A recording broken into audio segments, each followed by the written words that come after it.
Hello दोस्तों, eternal दृष्टि में आपका स्वागत है।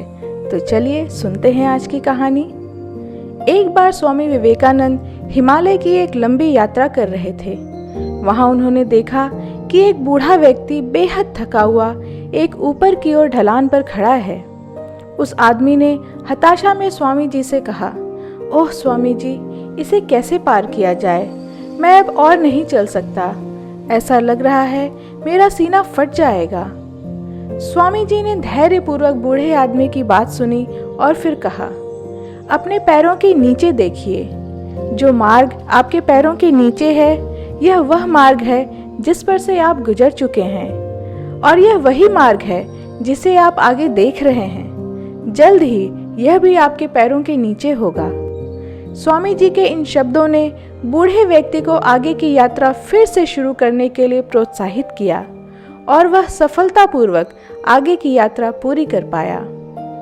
इसी तरह हमारे जीवन में कई बार व्यक्ति को ऐसी स्थिति का सामना करना पड़ता है जहां वह हताश और निराश हो जाता है, चाहे वह कोई भी हो। वह एक स्टूडेंट हो सकता है जो यह महसूस करना शुरू कर देता है कि वह एग्ज़ाम पास नहीं कर पाएगा और एग्ज़ाम को छोड़ने का विचार कर लेता है। एक कर्मचारी को लग सकता है कि वह किसी दिए गए कार्य में सफल नहीं हो पाएगा। कुछ लोगों को किसी बात का भय या फोबिया होता है। ऐसे लोगों को अपने डर को दूर करने के लिए अपने आत्मबल की शक्ति को पहचानने और मोटिवेशन की आवश्यकता हो सकती है। दूसरे शब्दों में, यह कोई भी व्यक्ति हो सकता है जो काफी दूरी तय करने के बाद किसी दिए गए कार्य या मिशन को बीच में छोड़ने का मन बना लेता है। उनकी मानसिक शक्ति की कमजोरी ही उन्हें ऐसा कदम उठाने को कहती है। ऐसे समय के दौरान प्रोत्साहन भरे कुछ शब्द किसी में भी शक्ति का संचार कर सकते हैं। स्वामी विवेकानंद ने इस बूढ़े व्यक्ति के साथ यही किया, जिसे लगा कि वह आगे मार्ग पर नहीं चल पाएगा। लेकिन विवेकानंद के प्रोत्साहन ने उनमें एक नई शक्ति का संचार किया। शक्ति तो हमेशा से उनके अंदर ही थी, बस विवेकानंद ने उन्हें उस ताकत का एहसास कराने में मदद की। इस घटना को एक प्रतीक के रूप में देखा जा सकता है। हम में से कई, जिनमें मैं भी शामिल हूँ, अलग अलग मिशन में इस बूढ़े व्यक्ति की स्थिति में रह चुके हैं। एक प्रकार से उपरोक्त घटना भी भगवत गीता का सार है। अर्जुन मोहग्रस्त हुए और उन्हें लगा कि वह कुरुक्षेत्र में कौरवों के खिलाफ युद्ध नहीं लड़ पाएंगे। तब भगवान श्री कृष्ण ने उन्हें युद्ध में प्रोत्साहित करने के लिए भगवत गीता सुनाई थी। कथा के अंत तक अर्जुन में एक नई शक्ति का संचार हुआ और वह युद्ध के लिए तैयार हो गए। दूसरे शब्दों में, श्री कृष्ण ने उन्हें उनकी स्वयं की क्षमता का एहसास कराया, जो भय और भावनाओं से घिरी हुई थी। स्वामी विवेकानंद के अनमोल वचन। दुनिया का इतिहास कुछ ऐसे लोगों का इतिहास है जिन्हें खुद पर विश्वास था। वह विश्वास भीतर के देवत्व को बुलाता है।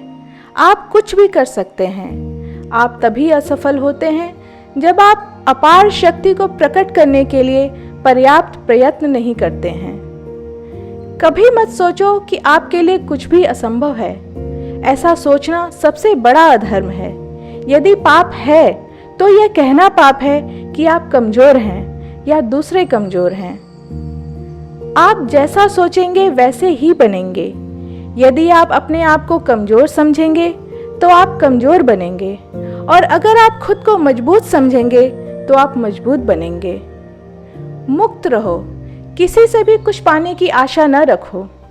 मुझे विश्वास है कि यदि आप अपने जीवन में पीछे मुड़कर देखें तो आप पाएंगे कि आप हमेशा दूसरों से मदद लेने की व्यर्थ कोशिश कर रहे थे, जो कभी नहीं आई।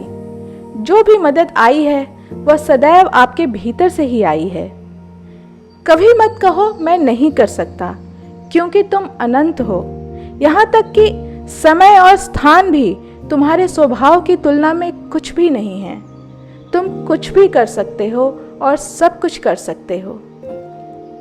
दुर्बलता का उपाय दुर्बलता पर चिंतन करना नहीं, बल्कि बल के बारे में सोचना है।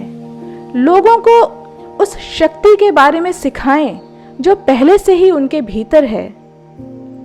सफल होने के लिए आपके पास जबरदस्त दृढ़ता, जबरदस्त इच्छा शक्ति होनी चाहिए। मैं समुद्र पी जाऊंगा, मेरी इच्छा से पहाड़ उखड़ जाएंगे, ऐसी इच्छा शक्ति होनी चाहिए।